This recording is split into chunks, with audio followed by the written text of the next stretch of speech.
Pada video kali ini kita akan belajar tentang variabel. Mula-mula kita buat aplikasi baru,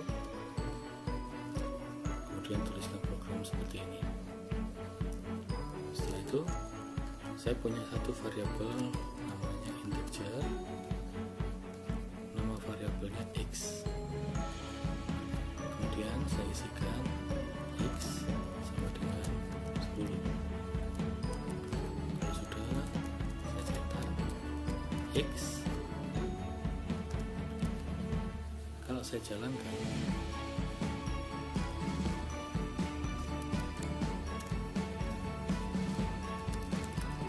bisa bernama variabel.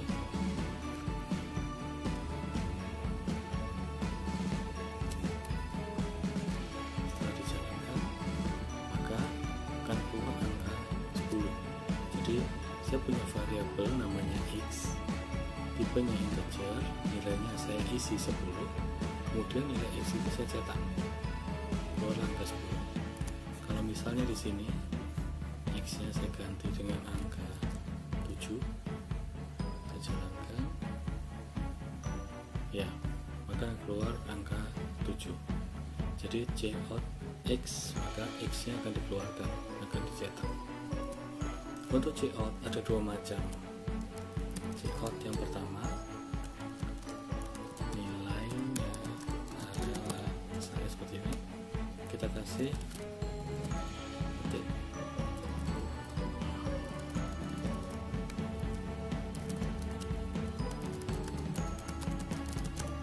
Nilainya adalah titik koma, jadi cout ini selesai. Cout yang kedua x.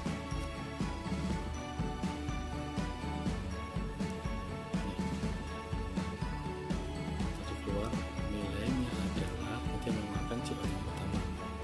7 itu mengeluarkan adalah cout yang kedua. Jadi bedanya di sini adalah cout yang pertama itu ada dua tanda petik di depan sama di belakang. Semua tulisan yang di dalam tanda petik diapit tanda petik, maka itu akan dikeluarkan apa adanya. Sedangkan cout yang kedua, x nya tanpa tanda petik, maka adalah isi dari x yang dikeluarkan. Bagaimana kalau misalnya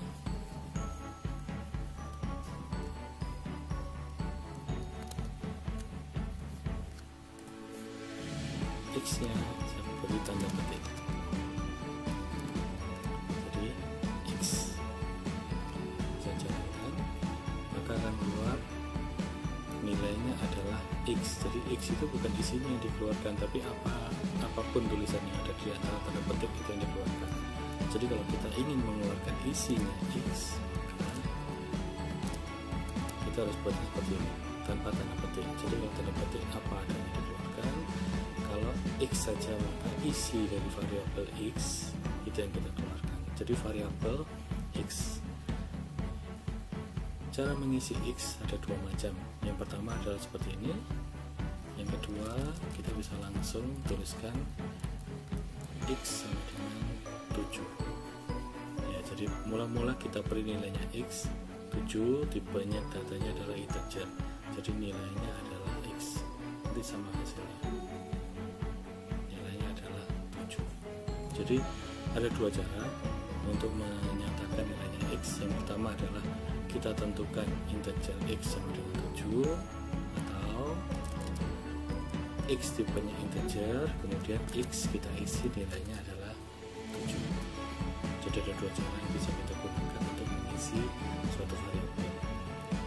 Terus yang kedua, variabel itu ada beberapa macam. Yang pertama integer, yang kedua kita bisa pakai real, float. Kalau float itu isinya bisa pecahan 7,8 misalnya,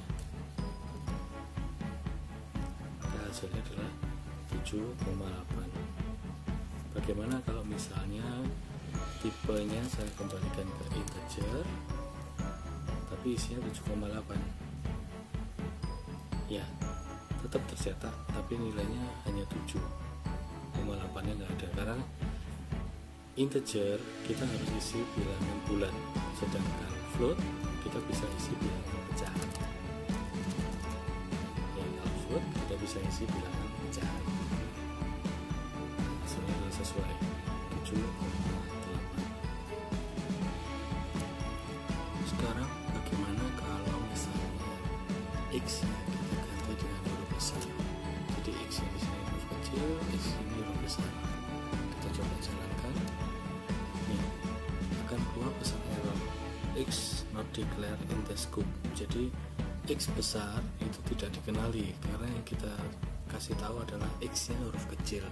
Jadi solusinya adalah kita jalankan, X nya diganti dengan huruf kecil. Ya, ini akan jalan sesuai seperti tadi. Jadi hati-hati untuk pemberian nama variabel, kita harus sama. Kalau kita definisikan pakai huruf kecil, jadi semuanya harus pakai huruf kecil. Kemudian nama variabel itu boleh, misalnya kita masukkan, saya punya variabel tipenya adalah integer, isinya adalah nilai.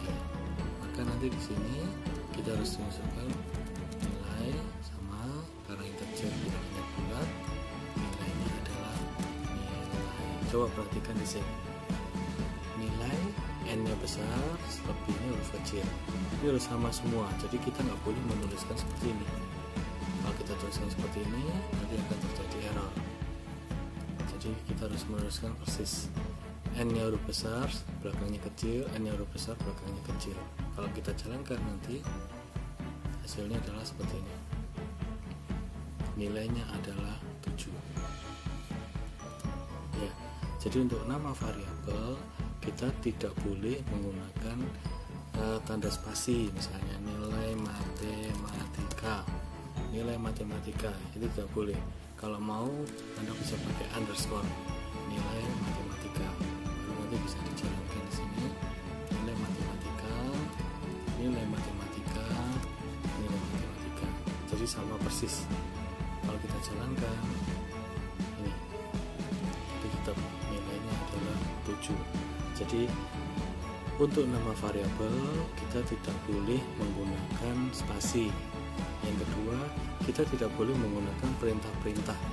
Misalnya di sini, misalnya perintah-perintah komputer, misalnya run dan sebagainya. Jadi kita tidak boleh menggunakan perintah-perintah yang ada di pemrograman. Ya, jadi misalnya nama variabelnya cout.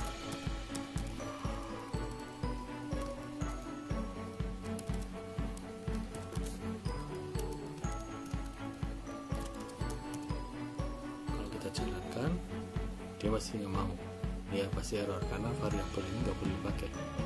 Ya, jadi kita bisa pakai C, misalnya C. Kita jalankan, ya dia akan jalan dengan normal. Ini, nah kemudian saya juga bisa memasukkan C in C. Jadi maksudnya gini, saya punya variabel namanya C, kemudian perintahnya adalah masukkan nilainya C. Nanti kita akan diminta untuk memasukkan cout, nilai C adalah ini. Jadi kalau kita jalankan, hasilnya adalah seperti ini. Kita masukkan nilainya C, misalnya 16, kemudian tekan enter. Nah, setelah kita masukkan angka 16, maka nilai C itu akan diisi dengan angka 16. Jadi 16 enter, nilai C akan terisi 16. Kemudian perintah berikutnya adalah nilainya adalah, keluar di sini nilainya adalah cout C, maka angka 16 tadi akan keluar di sini. Jadi kita bisa memasukkan nilai C pada saat program dijalankan. Untuk sementara sekian dulu, terima kasih.